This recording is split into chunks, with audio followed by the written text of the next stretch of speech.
Hi all, welcome to Raaonline. So to summarize the carbon dioxide transport in the tissue. Due to cell metabolism, your carbon dioxide is produced. This carbon dioxide transports to the RBC where it combines with water, and this reaction is accelerated by carbonic anhydrase enzyme by which carbonic acid is produced, and this carbonic acid splits into hydrogen ion and bicarbonate.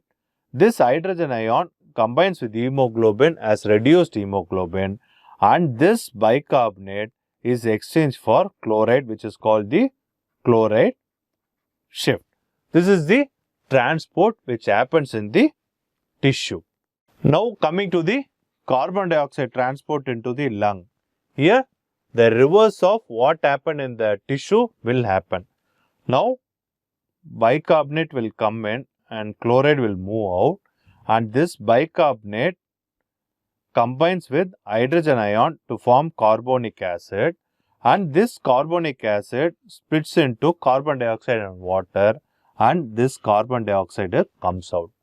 Meanwhile, the oxygen which comes from the alveoli enters, and instead of being a reduced hemoglobin, now more oxygen will be there and oxyhemoglobin will be there, where your carbon dioxide combining with oxyhemoglobin is less than reduced hemoglobin. So, more carbon dioxide will be available for exhalation. The combination of oxygen with hemoglobin is facilitated by histidine group becoming more basic, which increases the affinity of heme for oxygen as the carbon dioxide is lost.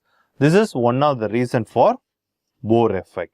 Release of hydrogen ion shifts the equilibrium in favor of carbon dioxide formation and elimination, and concentration decreases as carbon dioxide forms and eliminated. So, what are the various changes which happens as the red cell passes through the lung? In the pulmonary capillary blood, the red cell releases carbon dioxide and the hemoglobin affinity for oxygen is increased. The oxyhemoglobin binds fewer hydrogen ion, making it more acidic, but the fall in PCO2 and shift in chloride and bicarbonate ion makes the red cell less acidic. The outward shift of water give a smaller mean corpuscular volume and reduced hematocrit.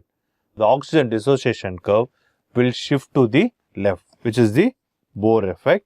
The plasma concentration of chloride ion is higher in arterial compared to venous blood, and bicarbonate concentration is lower.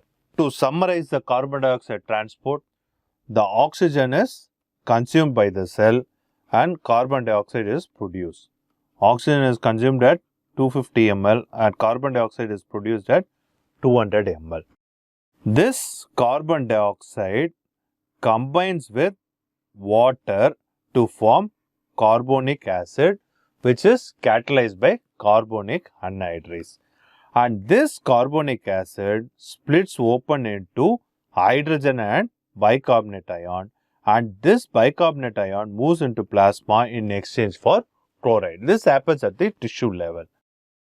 Then, as it enters into the alveolar space, the reverse happens.